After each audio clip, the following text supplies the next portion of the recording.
week, and a lot going on. So let me make a few announcements before we dive in here. First is I think a pretty cool one, and that is Philosophy of the People is now available on all the usual podcast platforms. We've had a number of people request this for a while, and frankly, I just didn't want to do it because it's another thing to manage, another thing to pay for, but we are susceptible to peer pressure here, obviously, and you guys have been super supportive and awesome, so we wanted to make it happen for you. It's official. We're on iTunes, Spotify, whatever those usual we're there now. All right. So if you prefer to listen rather than watch, that option is available. I'll include the relevant links in the show notes below. Excellent. So I really just wanted to announce that. Jim, anything you want to mention? Well, I want to thank you for shouldering the burden on that for the show, Pat. I appreciate that. No, I do appreciate you doing that. I really do. So. No announcements from me, other than it looks like one of my kids is moving to Europe this week and another one next week. So I'll be in and out in the podcast for for the next couple of weeks, right? Yes. And next week I do begin acting as if I have a job. Oh no, not that again. So yeah, well, very good. Well, here we are now. So let's get right back into it. Yeah. We're gonna keep working through book one. So Jim, why don't you just give us the executive summary again? I always know you like to reach back before we start pushing forward. So that is my pedagogical technique. It's always a good one. We know it facilitates better understanding when you do that. So you can tell you're hey, if you missed class on Monday, then this spares me the private snowflake session of helping you get caught up when you show up on Wednesday, right? So tisk, right? Okay, so really, I find that first half of book one of Aristotle's Politics like one of the most interesting pieces of philosophy out there. Like one, it is sort of an executive summary of Aristotle's philosophical system in a lot of ways, and moreover, he just comes out right out. Not that he intended to do this; he's just being who he is, right? But he comes out and just slaps you across the face with the primary difference between classical politics and our modern way of thinking about politics, which is what he sees as the absolute fact of hierarchy among human beings. Right? Yeah. Okay. Hierarchy as a natural kind, the state as a natural kind, all that, right? Yeah. And these two ideas come together. And I think a lot of fans of Aristotle want to separate them, right? But I mean, that for Aristotle and for Plato is to undo the possibility of politics, right? And so let me kind of like go back and look at those two ideas. Totally. Right. So when you open up book one of the Politics, Aristotle, says, what is the political institution, right? What is the city? It's that which is ordered to the highest controlling good. What is that? It would be the good that secures the good for the individual, right? And how we understand this, in how we move naturally from individuals up through different levels of organization until we get to the point of the city, which for him is the highest reasonable level of political organization, right? Right. But now the thing to note here is this is not Hobbes's state of nature story, right? Where you have independent rational actors in nature scratching their beards saying, well, how could we end this great war of all on all, right? Like as if there's an exercise, there's a pre-civilizational exercise of human reason for Hobbes, right? For Aristotle, there is no such thing. There is no exercise of human reason independent of community involvement for Aristotle. A man alone is a beast or a god, right? Right. So we never, for Aristotle, stand outside the political and then thereby enter into it by some sort of rational choice. Sign that social contract, and there we go. Yeah, yeah. And think of it though, like the social contract, and this is why I think a lot of people who argue that like political philosophy and metaphysics like cannot be done in separation. I think I'm increasingly seeing this as correct, right? It is the very notion of a social contract tells us it's a theory of human rationality too. And it assumes human rationality is something that solitary individuals can do. Like totally autonomous, right? Yeah, utterly, like the exercise of human reason is utterly autonomous, right? Yeah. Whereas Aristotle is arguing in the early parts of book one of the Politics that there is no autonomous exercise of human reason. He associates reason with language, and language exists for the sake of community, right? Exists for the sake of communication of rationality. Okay. Right. Man alone is a beast or a god, right? The worst kind of individual you could deal with is someone who's not suited for civilization, right? Who's not inclined for civilization, right? So right there, okay, so and the way I look at this too is And this is how I teach my philosophical psychology course, is that the way our understanding of the order of the human soul, okay, also is reflected in what the philosopher sees as the order of the human community. Okay. So if you think of it, like Aristotle and Plato, have a hierarchical view of the human soul, like where reason should run this thing through the spirit, over against the appetites, what have you, right? Well, that matches how they think about the city, which matches how they think about the whole universe, right? So that same symmetry, whether we're talking about like the most macroscopic scale, like the relationship between the God or the good and the rest of the world, or at the level of the city, or at the level of the human individual, is the same ordering relationship, right? Right, and it's not coincidental for that. It's not coincidental, right? And I think also, if you like open up Hobbes, you're going to see like the way he thinks the human psyche runs is also how he thinks the way the human political community runs is the way he thinks how the universe runs. Right. Yeah. So even if people aren't, this is a really good point. I want to emphasize it, right? Even if people think that these are different, totally separate domains, right? Metaphysics and political philosophy. I think what you're saying is that's probably not the case, even implicitly for a lot of people, right? Like even if you're unaware of it, your metaphysics is informing your political philosophy, perhaps even determining it. And I'll just be a little case study here. I've told this story before. Like I was the first sort of branch of philosophy that like really sucked me in, that was like obsessed about, was political philosophy. Like in high school, I was so politically engaged, right? Kind of from a very libertarian standpoint. Those positions I've since heavily abandoned and modified. But what I realized because you're not a nominalist and you don't buy that metaphysics anymore. Right. But here's the deal, right? In trying to secure my political philosophy, right, I realized that I had to branch into questions concerning ethical philosophy and philosophical anthropology, and then eventually metaphysics, questions that I had not previously been asking. And then once I got to those levels and I tried to like work stuff out there, and I think worked it out better, it redetermined my political philosophy. Right. Exactly. And it's fun. It's also funny because like political philosophy is like what I think about the least now, but it's really what I used to think about the most that got me to the things that I now think about much more, because I think that they are so much more fundamental and determinative in the ways that you're talking about. So I just really wanted to emphasize that point because I think it's such a good one. This is one of like the big, it's not like my insight. I've learned this from other people, right? Okay. But like the big insight for me, one of them for the last year or so, has been this idea that there is no metaphysics it's not even just there's no metaphysics without political philosophy.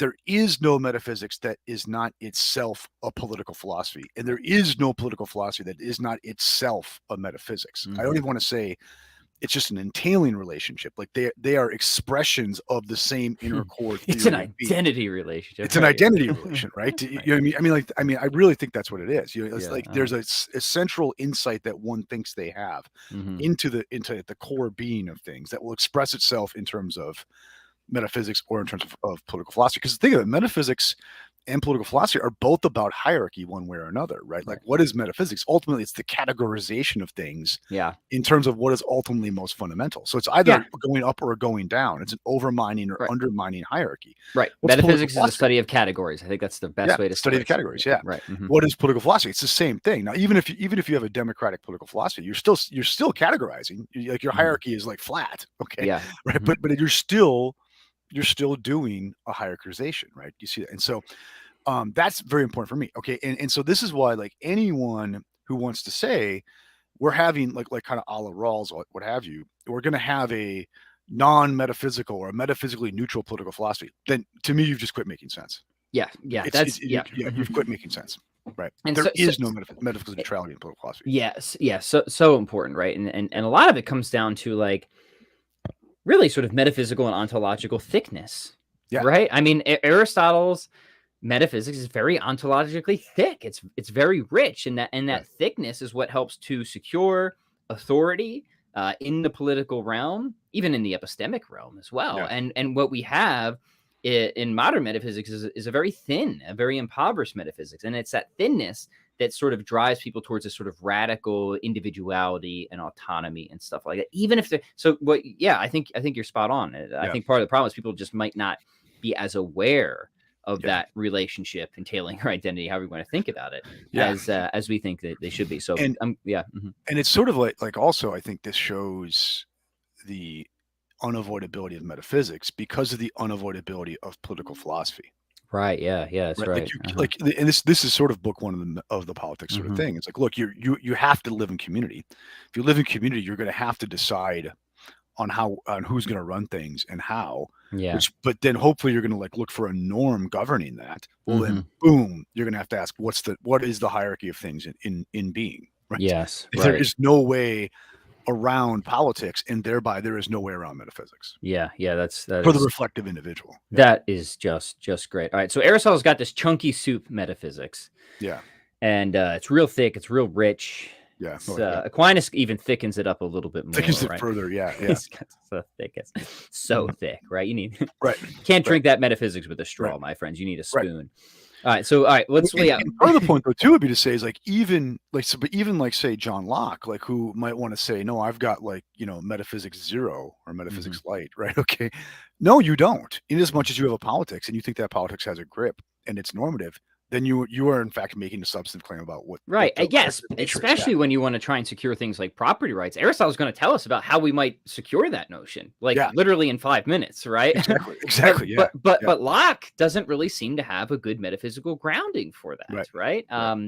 Yeah, very interesting. Yet so many people have taken have taken this sort of Lockean notion of property rights. The libertarians are all about it, right? They love their Locke, right? But what's securing that, right? What's grounding? Yeah. And I want to suggest that that can be made sense of if you have the chunkiness of the Aristotelian paradigm, right? So something else we talked about last time was slavery in Aristotle. Okay, and without going too far to apologize for it, because we did, talk about how, what he is talking about here is that there's a natural hierarchy among human beings in terms of rationality. And there are some humans that are natural dependents on other human beings. Okay. And they have a certain look. And they look a lot like yours truly. Like if those of you who are doing this on YouTube, you saw the picture of the two of us. Like, which of us would Aristotle pick out as likely a natural slave? It's me. But this is why Aristotle always qualifies always for the most part. Always for the most part, yeah. So I might be wrong about this, right? So I mean, he does say, distressingly, that you can kind of pick out, who is a self-governor basically on gross physiology. That British does say also, over there. Yeah. But that's always and for the most part, and there are important exceptions to this. And so he doesn't say the physiology is itself sufficient. Right. Okay. And so there's room here for us to develop a better view here. Okay. But he does think that there is a natural hierarchy of human beings in terms of their ability to govern themselves, which we believe this too. Okay. We do think that there are some even, fully grown human beings who are not self-governors. Aristotle just thinks that's a much broader category than we do. Right. Yeah. But as I went in my rant last time, I won't repeat it this time. We have an entire political, social, educational, clinical structure actually designed to assure that most people are not self-governors, right? Yeah. Okay. To accommodate the fact that most people are not self-governors. So all we do is we just, rather than assigning people specific human beings to care for them, right? We've just come up with a system of disciplinary sociological control, right? So people don't have to be self-governors. So it's not as if Aristotle was actually wrong about this, right? Right. Yeah. No. If anything, he may have been vindicated by modern society. Yeah. And see part 1 for Jim's excellent rant. Rant on that, right? And I think we're gonna do an article on that at some point here. But I this week I've been reading Nietzsche's in translation, The Gay Science. Yep. Okay. And I set Pat a zinger of a quote from Nietzsche that really hits this point in an interesting way. Okay. So let's have it. In Gay Science 18, right? Der fröhlichen Wissenschaftslehre. The section called The Pride of Classical Antiquity. I'll just read, it's a 2-paragraph section, but I'll just read one paragraph. So I'm just quoting Nietzsche here. It is different with us who are accustomed to the doctrine of human equality, though not to equality itself. One who is not at his own disposal and who lacks leisure does not by any means seem contemptible to us for that reason. Perhaps too much that is slavish in this sense sticks to each of us, in accordance with the conditions of our social order and activities, which are utterly different from those of the ancients. The Greek philosophers went through life feeling secretly that there were far more slaves than one might think, meaning that everybody who was not a philosopher was a slave. Their pride overflowed at the thought that even the most powerful men on earth belonged among their slaves. This pride, too, is alien and impossible for us. Not even metaphorically does the word slave possess its full power for us, end quote. Okay. I think that's a very perceptive, set of comments from Nietzsche about exactly what the Greeks meant by a slave, right? Okay. And it was thinkable to the Greeks that even the most powerful dictator was a slave, right?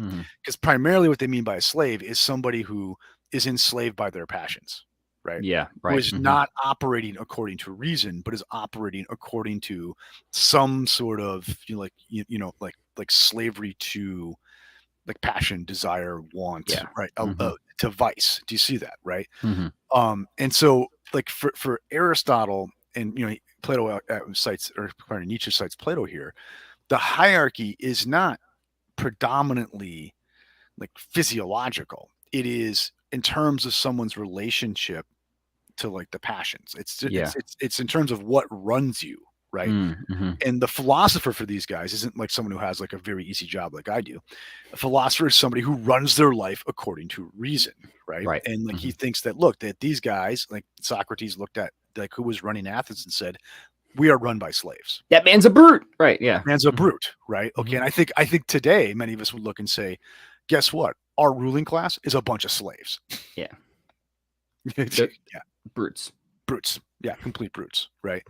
And then there might be brutes who, like have the best of things in life, so-called, right? Okay, who go to the right schools, but that doesn't mean in Aristotle's sense or Plato's sense or in Nietzsche's sense that they aren't brute slaves, right? Right. Yeah. Good distinctions. Yeah. Because what actually runs them is not reason. Yeah. Yeah. Excellent. Yeah. Well, thank you for that relevant quote from Nietzsche. That's excellent. Yeah. Exactly. So now returning to the politics. Okay. So the politics. So we're in the back nine of the politics. Not the, if only, right? We've got a little ways to go. Yeah. Just getting started. A super condensed version, right? Yeah. And at some point, we're going to start learning a lot about the geography of ancient Greece too, right? Indeed. All right. Okay. So I think, we basically pick up in section 8, section 9. All right. Yep. So Aristotle, had started out the book by saying, look, okay, so I'm going to explain the whole by explaining the parts as much as possible, because ultimately the whole does have a kind of explanatory autonomy from the parts, but where you start is with the parts. Okay. Yep. Standard Aristotelian method. And so what's the most fundamental part? Well, it's the human individual, but of course the human individual is itself a part of a whole always. What part is it always a part of? It's a part of a marriage, right? Yep. Ultimately a family. Family unit, right? A family unit, but family units are also households, which is like the blood relatives plus the non-related dependencies, i.e. the slaves, make the household, right? Then the household, then forms itself into the village forms itself into the city. Okay. And so we left off, he had just given us what he thought was an explanation of the relationship between man and woman, right? And then between master and slave. And now he wants to look at the household as a unit, right? So now we go to literally this section, like in some translations is called home economics. Yeah, right? Household management, right? Yeah, which I don't know if when you were in high school if they still taught home ec, but it was like when I went to knitting and weaving. Hey, I tell you what, man. Like literally, I think in the 7th grade I took home economics, and it was like I crafted like a what was it? Oh, a clover leaf or something. I just sewed it. I remember not exactly Aristotle's idea. Yeah, not exactly. Yeah, but I remember like home ec, like walking in high school, and there were ovens in the classroom, man. And there was like there was like sewing machine stuff.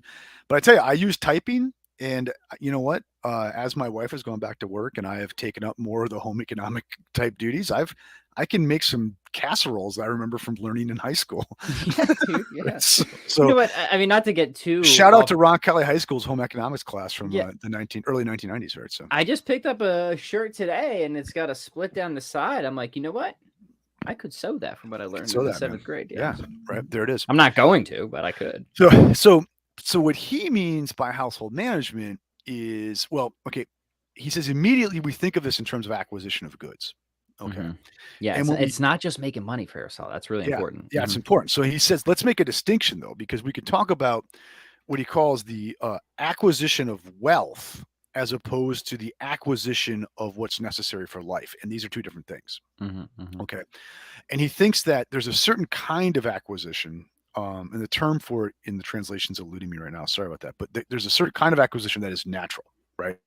He says, like birds are naturally set up to acquire worms, right? And the wolf is naturally, set up to acquire the lamb, and humans are naturally set up to acquire a very broad swath of things, right?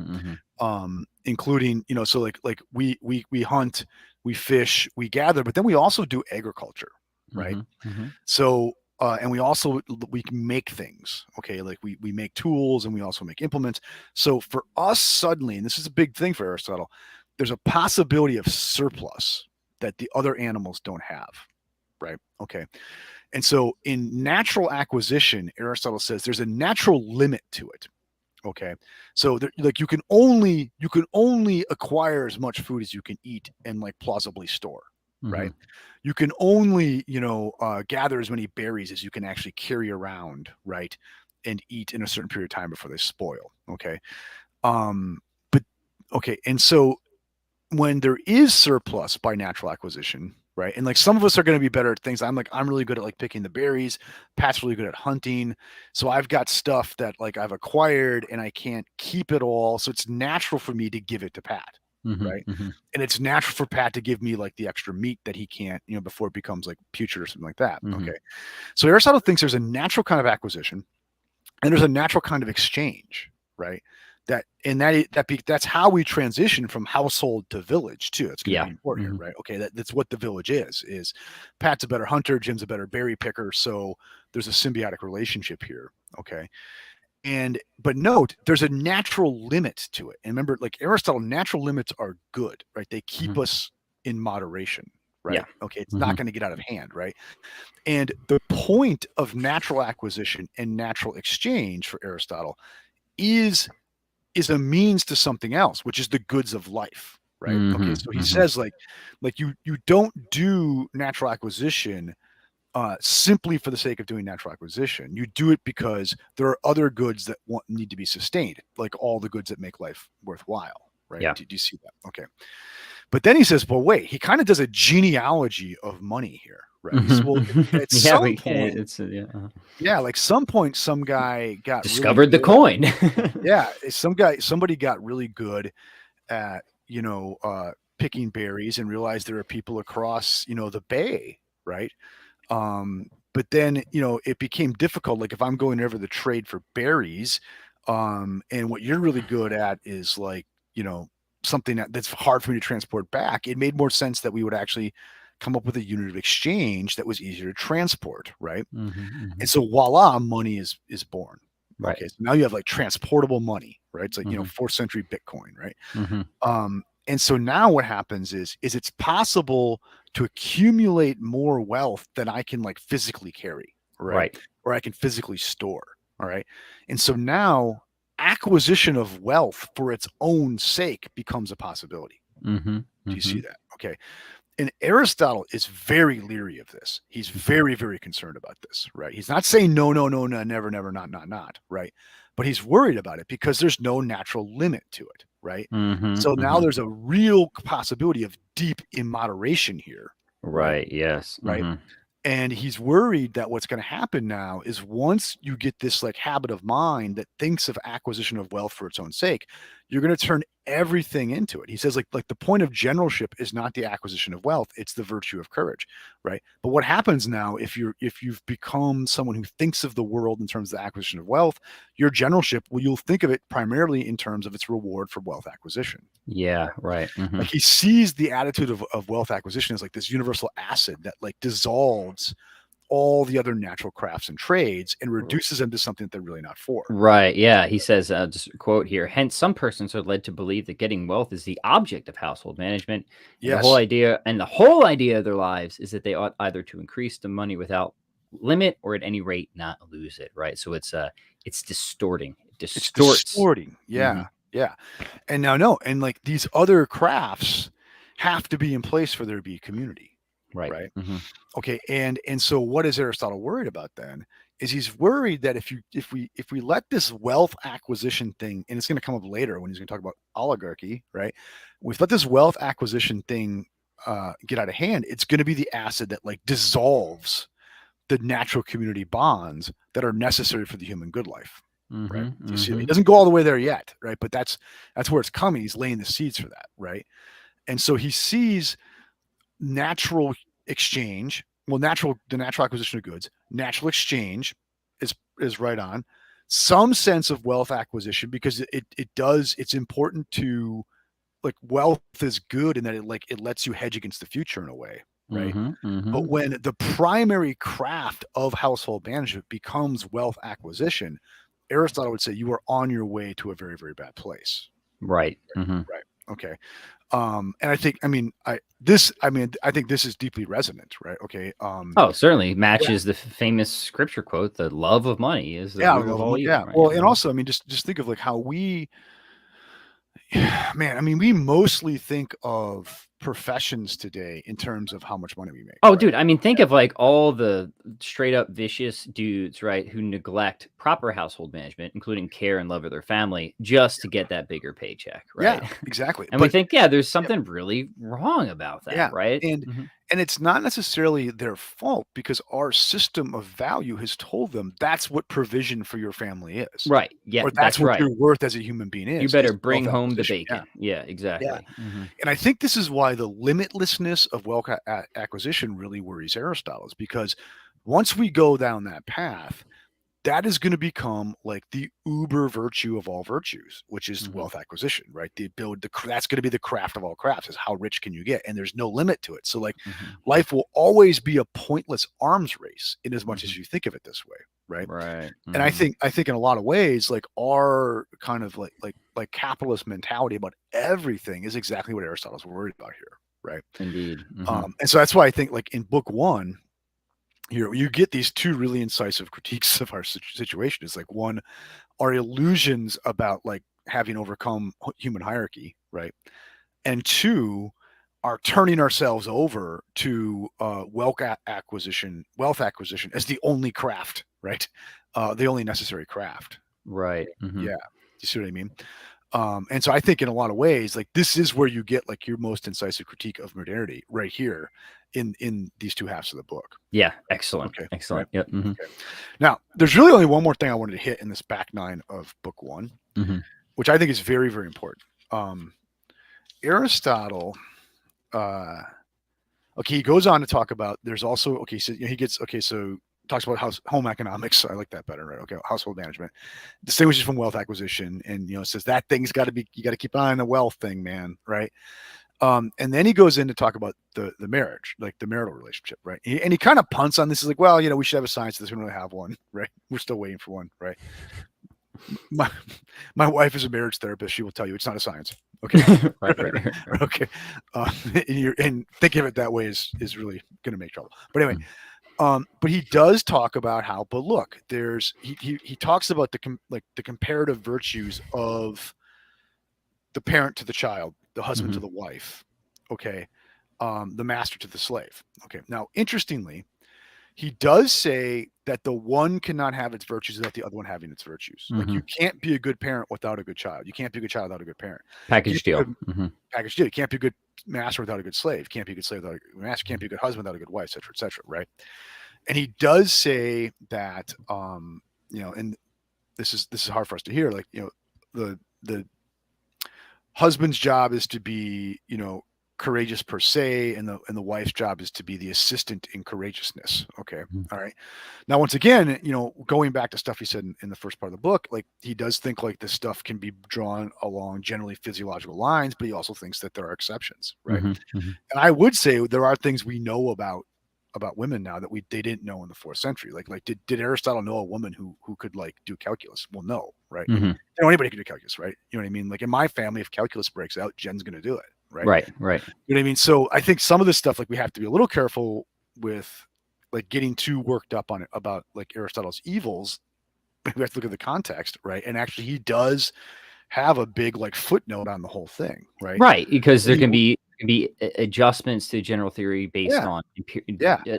different empirical Yeah. facts, right? But Or actually the right empirical facts, yeah, right? but I'll say this though, like just in any marital relation, right? If one of you, and let's just whatever the sex is much more the courageous person, well, that person is the one who's going to like carry the virtue of courage, and the other one's going to be the assistant in courage, right? If one of you is like got the prudence down, then the one's going to be the assistant in prudence, and the other one's and you know what I mean? However that works out. But here's the point: is he's saying though, once again, virtues are always complementary between people involved in the constituent relations that is human life. Yeah. Right. And one of the things I find really interesting here, though, at one point, he kind of wags his finger, though, right? He says, he does say that, like, it's that the male is the carrier of the courage and the female is the assistant in the courage, but that presupposes the male actually has the virtue. So, like, if you're making demands, if you're a man and you're saying, like, I'm the leader of the household and I'm the reason and you're the passions or whatever, you sure as hell better have the virtue. Do you see what I'm saying? You know what I mean? I think a lot of times, like, this stuff has gotten such a bad name because men have claimed this for themselves without having the actual virtues that were necessary to make the claim. Yes. You see what I'm saying? Right? Of course. You know what I mean? Right? It's that guy, you know, like giving the I'm the man. You got do what I say, right? Yeah, like As you see, he's like, got porn on 24/7. yeah, I know. Or like some of the guys that I know who are like most into like the manly, you know, leadership of their household are like complete fat slobs sometimes. Do you know what I mean? Or like, but I'm the man. I'm the man. Well, no, you're technically not. Right? Yeah, like you need to like own that. Then do you see what I'm saying? Right. So I think that's an important thing. Is like he does say here, like, well, this presupposes virtue on the part of the person on the top end of the hierarchy, right? Yes. And if you don't have it, you don't belong there. Right. Yeah. Excellent. Awesome. Yeah.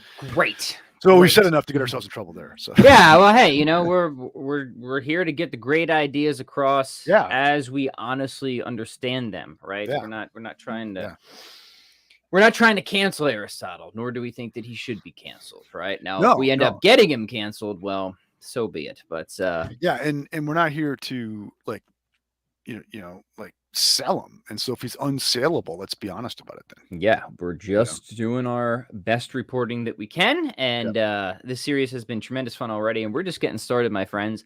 Let me say real quick when we announce one thing. If you're listening on the podcast, you're new to the podcast, I'm going to try to upload a lot of our back content, but it's a lot. We've done a tremendous amount on this channel in a relatively short amount of time.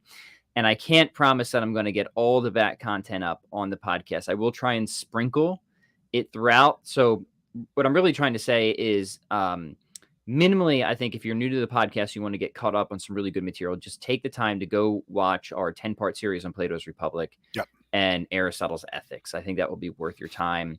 And I'll gradually try and upload some more of the back content on the podcast, you know, as I can. But I doubt all of it will get up there. It's just not realistic. So there's a lot there. Right? It's just a lot there. Yeah. But moving forward, all new content will be on the podcast. So if you're not subscribed to the podcast, please do. Please, you know, rank the show and review it. If you've, especially if you've been following us on YouTube, if you like what we're doing, please do that.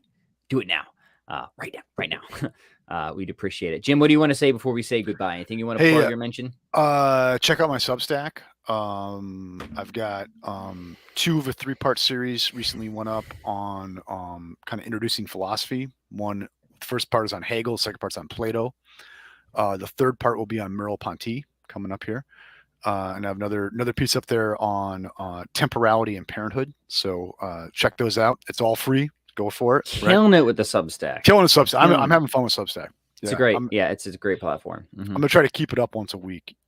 During the school year, there might be smaller pieces than the like treatises I've been writing. But dude, you've been Jim's going for another PhD with his Substack. I've basically written a book's worth of material on my Substack in about 3 weeks. So impressive to say the least. So check out the Substacks. Jim's I'll link them here. You guys, just if you look at the channel, you'll find the links there. Jim's got his, I've got mine. We'll catch you guys next time. Adios.